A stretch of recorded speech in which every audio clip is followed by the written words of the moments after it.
This is the next video that I want to do, continuing in the book of Ruth. So then Ruth goes on, may I continue to find favor in your eyes, my Lord. You have given me comfort, and you have spoken kindly to your servant, though I do not have the standing of one of your servant girls. So Ruth is acknowledging that what Boaz has done to this point has given comfort to Ruth. If you are not feeling comforted by the person that you think God has sent, God didn't send them, because you will be comforted. God will comfort you. You will feel his peace and his comfort through this person. Then Boaz tells her at mealtime, come over here, have some bread and dip it in the wine vinegar. So now he's making provision again. He made provision for her in the field by telling his workers to drop a little bit on the ground for her, and to tell her stay in his field so that she won't be harmed in another person's field. But then he tells her to come, and he gives her some bread and tells her to dip it in the wine vinegar. So he's constantly meeting her needs. Do you see that? And it says, when she sat down with the harvesters, he offered her some roasted grain. She ate all she wanted and had some left over. Look at that. Look at God. So Boaz provided for her, and he provided abundance for her. So he provided for her meal. He provided sustenance for her and Naomi. Then he provides for her meal that night after they're done gleaning, bringing in the sheaves that night or that day. He provides her with her meal. And then after she eats all she wanted, she's satisfied. She has some left over. Come on now, come on. And then it says, as she got up to glean, so she's taking her little break, and he's fed her. Now she's going back into the field. Boaz gave orders to his men. Even if she gathers among the sheaves, don't embarrass her. Rather, pull out some stalks for her from the bundles and leave them for her to pick up, and don't rebuke her. So now he's still providing above and beyond. He's still giving her abundance. He's still making a way for her. She's still working for her food, but he's making it easier for her. The one God has for you will make it easy for you. There is something about that partnership as you come alongside the one God truly has for you, and they will make your load lighter, right? Even Jesus, come all ye who are heavy laden, he'll give you rest. So then she gleans in the field until evening. Then she threshes the barley she gathered, and it amounted to about an ephah. And that is, according to the Bible, about 3/5 of a bushel. So if you've ever gone to an apple orchard, right, and they give you a bushel basket to pick your apples in because they charge you by the bushel, the half bushel, that type of thing. Think about a bushel, right? Like that or something. So when she threshes, she's got about 3/5 of a bushel of grain. That's a lot of grain, actually, for somebody that's gleaning behind harvesters and servant girls, right? Because they picking out everything, but they're not supposed to totally pick it clean like a crow. You're leaving something for widows. You're leaving something for the poor. But to come back with almost a full bushel, that man was providing for her. And anybody that doesn't make provision, that's not who God sent for you. So she carries that back to town. Her mother-in-law, Naomi, sees how much she's gathered. That's unusual to have a bushel. Think about them apples in a bushel. That's a lot. She carries it back. She brings it out. She gives she also gives the mother-in-law what she had left over after she ate. And her mother-in-law is just dumbfounded. Because not only have you brought your little self back here today after gleaning. Think about what the word glean means. You're trying to get whatever's there. After gleaning all day in the fields, your little self come back with 3/5 of a bushel of wheat or grain. And you didn't ate. Somebody gave you some roasted barley, and they gave you so much that you came back with some left over. So Naomi's eyebrows went up. Naomi said, where did you glean today? Where did you work? Blessed be the man who took notice of you. Because Naomi know this ain't dumb luck. Somebody done took notice of you, Ruth. Because somebody that gleaned all day in the fields ain't coming back with almost a whole bushel. Somebody that gleaned in the fields ain't coming back with food that somebody done gave them, where they done ate till they got satiated and then they still got some left. Somebody done took notice of you. So I would posit to you that God is not going to send anyone to you who is not taking notice of you. They treating you like an afterthought. Don't do it. Don't do it. Don't do it. So Ruth tells her mother-in-law about the one whose place she had been working. The man I work with today is Boaz. The Lord says, bless him. Now that's the second time Boaz then got blessed in this book, right? And Naomi says he has not stopped showing his kindness to the living and the dead. The man is our close relative. He is one of our kinsmen redeemers. He's a kind man. God is not going to send you someone unkind. He will be kind to you. He will comfort you. He will provide for you. He will provide abundance for you. He will look out for you. He will look out for your safety. He will check those around you.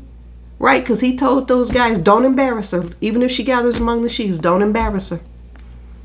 He will do it all for you. Come on now.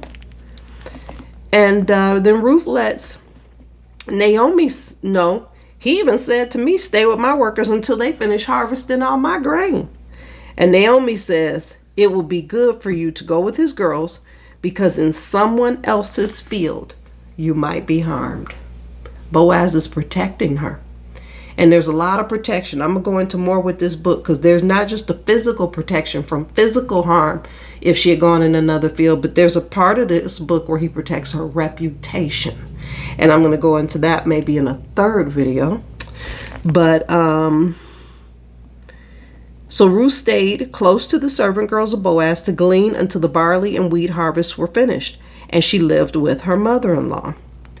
I'm going to end this video, number 2 on the book of Ruth, right here, because we're going to get into more with Boaz and his cleverness with how he deals with the kinsman redeemer. But the bottom line is, God does have someone for you, but he is not going to play games with you. He is going to treat you as the treasure you are. He is going to treat you as the delicacy that you are. He is going to look out for you physically. He is going to provide for your needs. He is going to give you comfort. He is going to be kind. He is going to be good to you and others. He is going to know the Lord. He is going to be blessed by those around him because he's so good. So please don't. And I gotta say, I've been guilty of entertaining duds myself. I'm not going to sit here and pretend that I've been perfect. I have entertained more than my fair share of duds. I will say this. I've gone many years without really dating, just because God got a hold of me. He changed my heart. He worked on me a lot. And so I had to go into a period of dormancy where I did not date because I had to get to know the Lord. I had to draw near to the Lord.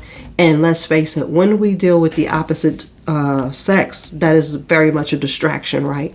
Because the curse, if you go back to the Garden of Eden, God tells Eve, when he curses the serpent, he curses Adam, you're going to work the land, the serpent's going to crawl on his belly. What he tells Eve is, not just we latch on to the labor pain part, but he actually told her, your desire will be for your husband. That was her curse. Before he talks about the labor pains, he tells her your desire will be for your husband.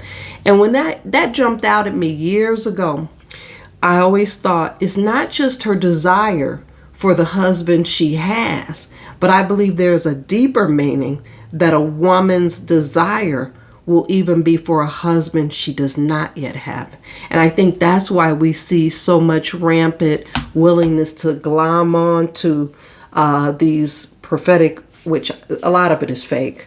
They're on YouTube. These people are on YouTube. They're trying to make money or whatever, and they're just lying. And because I have discernment, I can tell when a lot of them are lying, and it drives me crazy. And that's part of why I'm on here filming all these videos back to back like this week, because I just couldn't take it anymore watching all the lies, and I had to put out some truth. So here I am. But the woman was cursed that her desire would be for her mate. And so I believe that's what drives a lot of women oftentimes.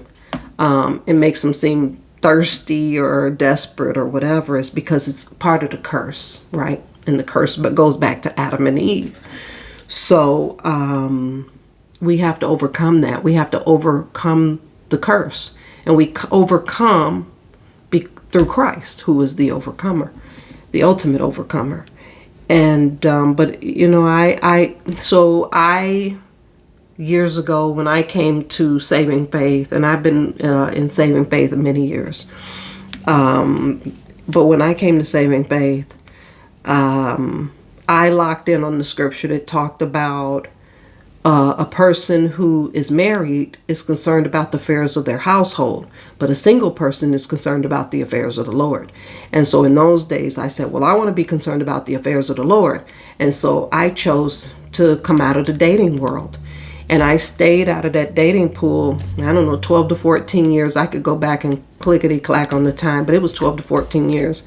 And then I re-enter the dating pool for about 2 years, but only date a couple of people. And then I leave the dating pool again. And then I made the horrid mistake of letting someone from the past come back into my life. This is a time of vulnerability. Isn't that how it always is? And there's physical distance between us, but the spiritual distance got closed very quickly. That's the soul tie, which we know is not good. And the emotional distance got closed. The distance was closed very quickly. So we were kind of snatched together. Emotionally, we were snatched together. And so that causes a lot of problems, right? Because sometimes as humans, we assign our value system to another person because we know who we are, right? And we live with who we are. And if we know Christ and we're following Christ, sometimes even when we're looking at the world, so to speak, that is not Christ following, we still sometimes as humans try to attribute and assign some of our values to the other person that we're dealing with. And a lot of these people are valueless. They're godless. They're valueless. They're dead. And as Christ said, let the dead bury the dead. And so we have to look out for ourselves because we are called, we are chosen. God has work for us to do. And we really do have to protect ourselves. And the Bible even talks about guard your heart, for it is the wellspring of life. You really do have to guard your heart. You really have to guard your mind, your will, your emotions. Because these devils out here are out to destroy. Do you hear me? They want to destroy you. They want to destroy me. They want to destroy anything and anyone who is Christ-like and God-fearing. They are out to destroy us. And they're not going to come up to us and shake our hands and say, hi, I'm such and such, and I want to destroy you. Nope. They're going to come in surreptitiously. They're going to talk a good game and say the right things. And you'll see some flags here and there, right? Because they're not going to line up with the book of the Lord. They're not going to line up with just Boaz as a basic template. They are not going to line up. And yet they would have you convinced that they have your best intention, that they have your best interests at heart. And they don't. They want to destroy you. That is their sole purpose. That is their sole game, is to destroy you. Don't let it happen. If you got to take your whole Bible and just hold it up and put it in front of that man and say, let me see if he meeting Boaz. You do that, because these devils out here will destroy you. They will destroy me. They will destroy the people to our left, the people to our right. They don't mean us any good. And we're going to go forward together and conquer this year. 2024 is the year that the Lord is affecting. I'm standing on that. It's the year that the Lord is affecting change. Now, we have entered a little shaky. But I have to believe, first of all, whenever God gives me dates, He hits those dates. I don't care what my life looks like. I don't care what's going on. He hits those dates. And that's what I have to remind myself of. And that's what I'm going to tell you. He hits those dates. And he gave me some very specific dates this year. One of those dates is already passed. The next date is barreling up. 2024 is going to be a special year for those who have been waiting. It's going to be special. So let's get through this together. I'm going to put up these videos because I can't take them lying witches on YouTube. I cannot take them lying pretend prophets on YouTube. I shouldn't even call them almost even witches because let's face it, a real witch, and I'm not talking necessarily about them ones that ride brooms, but a real witch, the ones that talk about the environment or whatever, because there's a specific types of witches or whatever. They aren't pretending to be Christian. They not calling nothing they saying prophetic. So these prophet liars, and I hate to use that term, but I will. I just couldn't take it anymore. And so that's why I'm here, and I will be here. Okay? There will be a video number 3 because we're going to finish out chapter 3 in the book of Ruth. Peace.